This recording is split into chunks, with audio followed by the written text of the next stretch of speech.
ಎಲ್ಒಸಿಯಲ್ಲಿ ಪಾಕಿಸ್ತಾನದಿಂದ ಮತ್ತೆ ಅಪ್ರಚೋದಿತ ದಾಳಿ. ಭಾರತ ಪಾಕ್ ಗಡಿಯಲ್ಲಿ ತಡರಾತ್ರಿ ಗುಂಡಿನ ಚಕಮಕಿ ಆಗಿದೆ. ಭಾರತೀಯ ಸೇನಾ ನೆಲೆಗಳನ್ನು ಗುರಿಯಾಗಿಸಿ ಪಾಕ್ ದಾಳಿ ಮಾಡಿರೋದು. ಭಾರತೀಯ ಸೇನೆಯಿಂದಲೂ ಕೂಡ ಇದಕ್ಕೆ ಪ್ರತಿ ದಾಳಿಯನ್ನ ಮಾಡಲಾಗಿದೆ. ಈ ಗುಂಡಿನ ಚಕಮಕಿ 4 ವರ್ಷಗಳ ಬಳಿಕ ಪಾಕ್ನಿಂದ ಕದನ ವಿರಾಮ ಉಲ್ಲಂಘನೆ ಆಗುವಂತಾಗಿದೆ. ರಾತ್ರಿಯಿಂದ ಹಲವು ಬಾರಿ ಪಾಕ್ ಸೇನೆಯಿಂದ ಫೈರಿಂಗ್ ಅನ್ನು ಮಾಡಲಾಗಿದೆ. ಗುಂಡಿನ ಚಕಮಕಿಯಲ್ಲಿ ಯಾವುದೇ ಸಾವು ನೋವು ಸಂಭವಿಸಿಲ್ಲ ಅನ್ನೋದ್ರ ಬಗ್ಗೆ ಮಾಹಿತಿ ಸಿಗ್ತಾಗಿದೆ. ನೋಡಿ, ಗಡಿಯಲ್ಲಿ ಹೈ ಅಲರ್ಟ್ ಅನ್ನು ಮಾಡಲಾಗಿದೆ. ಶಸ್ತ್ರಾಸ್ತ್ರಗಳನ್ನು ರವಾನಿಸಿ ಟೈಟ್ ಸೆಕ್ಯೂರಿಟಿಯನ್ನು ಮಾಡಲಾಗಿದೆ. ಉಗ್ರರ ವಿರುದ್ಧ ಪ್ರತೀಕಾರಕ್ಕೆ ಕೋಟ್ಯಾಂತರ ಭಾರತೀಯರು ಕಾಯ್ತಾ ಇದ್ದಾರೆ. ಉಗ್ರರ ಸದೆ ಬಡಿಯೋದಕ್ಕೆ ಭಾರತ ಕೂಡ ರೆಡಿ ಆಗಿದೆ. ಇದರ ನಡುವೆ ಪಾಕಿಸ್ತಾನದಿಂದ ಮತ್ತೆ ಕೆಣಕುವ ಕೆಲಸವನ್ನು ಮಾಡಲಾಗ್ತಾ ಇದೆ. ತಡರಾತ್ರಿ ಗುಂಡಿನ ಚಕಮಕಿ ಆಗಿರೋದ್ರ ಬಗ್ಗೆ ಮಾಹಿತಿ ಸಿಗ್ತಾ ಇದೆ. ಇದಕ್ಕೆ ಸರಿಯಾದಂಥ ಉತ್ತರವನ್ನು ನಮ್ಮ ಭಾರತ ಸೇನೆ ಕೂಡ ಕೊಟ್ಟಿದೆ. 600 ಗುಂಡುಗಳ ದಾಳಿ ಆಗಿರುವಂಥದ್ದು ಪಾಕಿಸ್ತಾನದಿಂದ ಭಾರತ ಸೇನೆ ಕಡೆಗೆ. ಇನ್ನೊಂದು ಕಡೆಯಲ್ಲಿ 1300 ಗುಂಡುಗಳ ದಾಳಿ ಭಾರತದಿಂದಲೂ ಕೂಡ ಆಗಿದೆ. ಸರಿಯಾದಂಥ ಉತ್ತರವನ್ನು ಎಲ್ಒಸಿಯಲ್ಲಿ ಇದೀಗ ಪಾಕಿಸ್ತಾನಕ್ಕೆ ಭಾರತೀಯ ಸೇನೆ ನೀಡ್ತಾಗಿದೆ.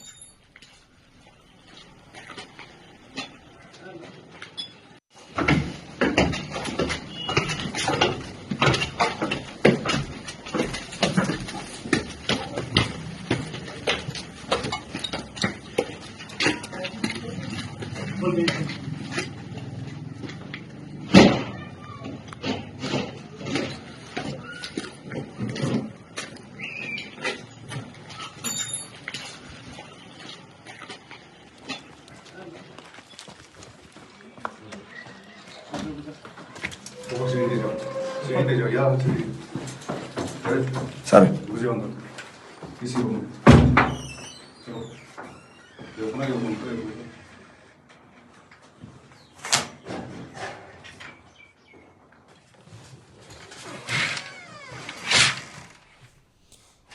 ನೋಡಿ, ಗಡಿಯಲ್ಲಿ ಹೆಚ್ಚಿನ ರೀತಿಯಾದಂಥ ಭದ್ರತೆಯನ್ನು ಕೈಗೊಳ್ಳಲಾಗಿದೆ. ಎಲ್ಒಸಿ ಈ ಕಡೆಯಲ್ಲಿ ಯಾವುದೇ ಕ್ಷಣದಲ್ಲಿ ಯಾವುದೇ ರೀತಿಯಾದಂಥ ಪರಿಸ್ಥಿತಿ ನಿರ್ಮಾಣ ಆಗಬಹುದು ಅನ್ನುವಂಥ ನಿಟ್ಟಿನಲ್ಲಿ ಹೈ ಅಲರ್ಟನ್ನು ಮಾಡಿರೋದು. ಆದರೆ ನಿನ್ನೆ ರಾತ್ರಿಯೂ ಕೂಡ ಗುಂಡಿನ ಚಕಮಕಿ ಆಗಿದೆ ಅನ್ನೋದ್ರ ಬಗ್ಗೆ ಮಾಹಿತಿ ಸಿಗ್ತಾ ಇದೆ. ಪಾಕ್ ಸೇನೆಗಿಂದ ಗುಂಡಿನ ಚಕಮಕಿ ಆಗಿರುವಂಥದ್ದು.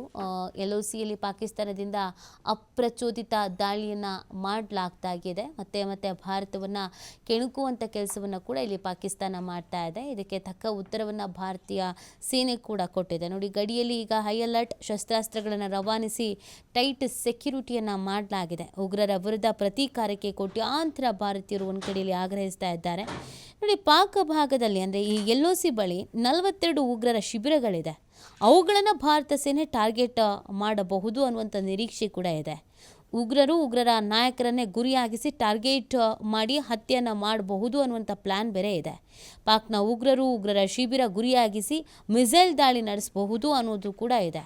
ಪೃಥ್ವಿ, ಅಗ್ನಿ, ಬ್ರಹ್ಮೋಸ್ ಮೈಸೈಲ್ ಬಳಸಿ ಉಗ್ರರನ್ನು ನಾಶ ಮಾಡಬೇಕು ಅನ್ನುವಂಥ ನಿಟ್ಟಿನಲ್ಲಿ ಭಾರತ ತಯಾರಿ ಆಗ್ತಾ ಇದ್ರೆ, ಪಾಕಿಸ್ತಾನದ ಸೈನಿಕರು ಮತ್ತೆ ಕೆದಕುವಂಥ ಕೆಲಸವನ್ನು ಮಾಡ್ತಾ ಇರುವಂಥದ್ದು. ಮೊನ್ನೆ ರಾತ್ರಿಯೂ ಕೂಡ ಇದೇ ರೀತಿಯಾಗಿ ಗುಂಡಿನ ಚಕಮಕಿ ಆಗಿತ್ತು. ಈಗ ಕಳೆದ ರಾತ್ರಿಯೂ ಕೂಡ ಅದೇ ರೀತಿಯಾಗಿದೆ ಅನ್ನೋದು ಗೊತ್ತಾಗ್ತಾ ಇದೆ. ಸದ್ಯ ಅಲ್ಲಿನ ಪರಿಸ್ಥಿತಿ ಸಿಕ್ಕಾಪಟ್ಟೆ ಹೈ ಅಲರ್ಟ್ ಅನ್ನು ಮಾಡಲಾಗಿದೆ.